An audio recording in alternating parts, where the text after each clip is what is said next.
telah memberikan kita semua nikmat iman Islam, terutama nikmat kesehatan. Kita sama-sama hadir di sini dalam keadaan sehat walafiat, tak kurang satu kabut. Salawat dan salam selalu tercurah kepada baginda Nabi besar Muhammad SAW yang telah membimbing kita dari alam kegelapan menuju alam terang benderang. Terima kasih kami ucapkan kepada teman-teman wartawan yang telah hadir pada sore hari ini memenuhi undangan kami. Izinkan saya memperkenalkan teman-teman di sini. Sebelah kiri saya Abdul Latif Marasadesi, Ketua Umum Ormas IKBK, Ikatan Keluarga Besar Kailolo. Sebelahnya lagi Sekjen IKBK, sebelahnya lagi Jepri Tuanani, Kepala Divisi Hukum, biasa kami sapa Kepala Divisi Kantor Hukum IKBK. Sebelahnya lagi Pak Yusuf SH MH, anggota Divisi Hukum IKBK. Samping kanan saya Hardin Marasadesi,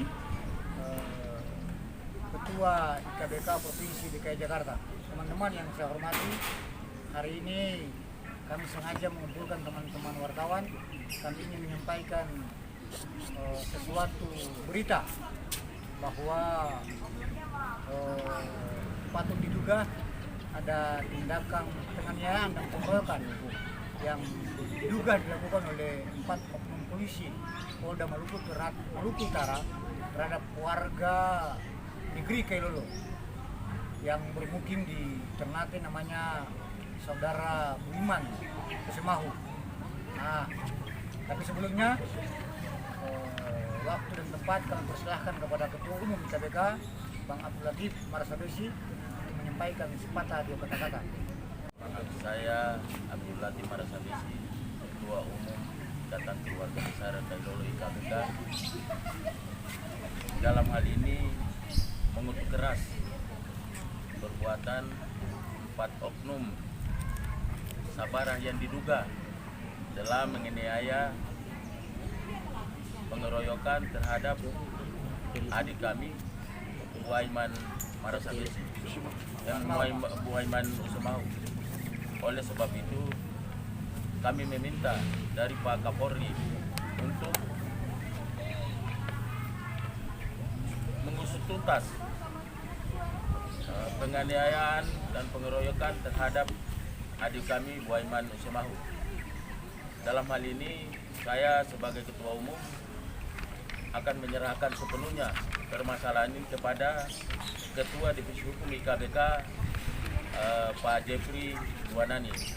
Oleh sebab itu saya menyerahkan buat beliau untuk mengusut tuntas persoalan ini sampai terang benderang. Wabillahi taufiq wal hidayah. Wassalamualaikum warahmatullahi wabarakatuh. Kami atas nama keluarga besar IKBK merasa prihatin atas tindakan oknum polisi pada tanggal 12 September 2021, karena mereka melakukan salah tangkap sekaligus penganiayaan. Kami menyampaikan kepada saudara-saudara semua dari pihak keluarga korban telah melakukan laporan, telah membuka laporan polisi pada tanggal 25 tersebut. Tapi sampai detik ini, sampai hari ini tidak ada tindakan keseriusan dari pihak polisi, terutama Polda Maluku untuk untuk menuntaskan kasus ini. Sehingga kami mengambil alih selaku kuasa hukum Ikatan Keluarga Besar Kailolo. Alhamdulillah syukur hari ini kami telah menyurati Kapolri, kami telah menyurati Irwasum Mabes Polri dan Kadif Propam Mabes Polri. Sekaligus juga kami telah menyurati Kapolda Maluku Utara. Dengan tujuannya agar supaya 4 oknum yang diduga melakukan tindakan 3 351/170 ini ditindak dengan tegas dan ini sesuai dengan perbuatan mereka. Nah, ini adalah bukti tanda terima. Kita udah lapor ke surat ke Polda Maluku Utara, tembusannya ke Kapolri dan Irwansum dan Kadif Propam. Untuk itu kami sangat berharap agar pihak kepolisian, khususnya Bapak Kapolri, selaku orang yang mengayomi institusi Mabes Polri ini, bisa bertindak tegas terhadap oknum-oknum yang salah menggunakan jabatan tersebut. Assalamualaikum warahmatullahi wabarakatuh. Waalaikumsalam warahmatullahi wabarakatuh. Sore teman-teman wartawan, terima kasih telah hadir di sini untuk meliput acara konferensi pers yang dilakukan oleh kantor hukum DPP Ikatan Keluarga Besar Telolo, sebagaimana spanduk yang ada di belakang ini. Indonesia adalah negara hukum, bukan negara kekuasaan, sehingga di dalam tindakan yang dilakukan oleh oknum-oknum kepolisian terhadap anggota adik kami ini patut untuk kita menduga bahwa apa yang mereka lakukan ini sudah masuk pada unsur pidana, yaitu melanggar pasal 351 Junto 1170. Kejadian ini berawal ketika ada perkelahian antara oknum kepolisian dengan masyarakat yang tidak ada kaitannya dengan tempat tinggalnya adik kami tersebut. Yaitu kejadiannya pada saat berawal dari tempat kafe atau tempat-tempat hiburan. Kemudian mereka oknum-oknum ini mereka ribut dengan masyarakat setempat, tetapi mereka tidak mencari pelaku di tempat kejadian. Mereka mencari pelaku di tempat lain. Nah, adik kami ini kebetulan dia kena apes. Karena pada saat mereka menangkap dia, kami katakan menangkap itu karena mereka menangkap dia tidak melalui satu proses penyelidikan atau satu proses ada laporan polisi. Pada saat mereka lagi duduk nongkrong, tiba-tiba 4 oknum ini datang menanyakan nama adik kami ini. Ketika dia bilang bahwa itu nama saya, kemudian mereka bawa dia dari tempat mereka ambil, kemudian bawa sampai di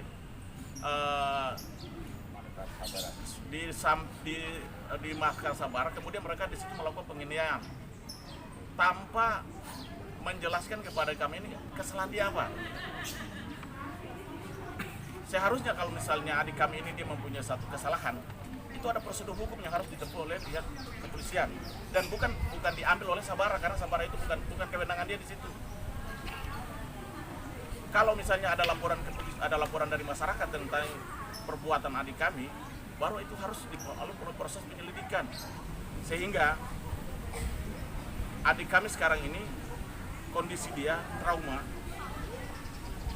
Mukanya itu seperti yang dalam gambar ini, mukanya sudah babak belur. Yang perlakuan mereka itu sudah dianggap bukan mereka sebagai aparat, seperti premanisme. Sehingga kami melakukan konferensi pers hari ini, kami minta kepada jajaran institusi kepolisian. Hari ini kami yang tadi sudah sampaikan oleh Ketua Bidang Hukum, kami telah menyurati Kapolda Maluku Utara, tembusannya kepada Kapolri, kepada Irwansum, kepada Propam. Kenapa kita melakukan hal ini? Supaya ini menjadi kasus atensi, menjadi perhatian dari Kapolri, bahwa ada perlakuan yang tidak manusiawi yang dilakukan oleh oknum keempat orang ini. Bahkan sampai sekarang, mulai dari laporan dilakukan oleh adik kami tanggal 25, orang tua adik kami ini si Buaiman Usemahu dilaporkan oleh orang tuanya. Sampai sekarang ini keempat oknum polisi tersebut belum muncul, namanya aja belum, apalagi mau ditetapkan sebagai tersangka. Ini satu keanehan. Kejadiannya jelas, tempatnya jelas. Ini kan hal yang sangat gampang sekali untuk bisa ditelusuri oleh pihak kepolisian. Jadi kami melakukan konferensi pers hari ini meminta kepada jajaran kepolisian supaya menjadi atensi kasus ini. Jangan sampai akan timbul di kemudian hari buaiman-buaiman yang lain yang dilakukan oleh oknum-oknum yang tidak bertanggung jawab. Seandainya kejadian itu ada unsur pidana yang dilakukan oleh kami minta silakan diproses, tapi melalui proses melalui mekanisme yang sudah diatur dalam undang-undang, tidak melakukan tindakan-tindakan di luar daripada undang-undang yang dijalankan oleh kepolisian. Jadi kami minta sekali lagi bahwa pertemuan kami hari ini semata-mata kami meminta kepada kami melakukan partisipasi supaya menjadi atensi pada pihak kepolisian untuk bisa menindaklanjuti kasus ini sehingga bisa mengusut siapa pelakunya dan ditingkatkan menjadi tersangka dan proses kasus ini akan berlanjut. Demikian untuk sementara penjelasan dari kami.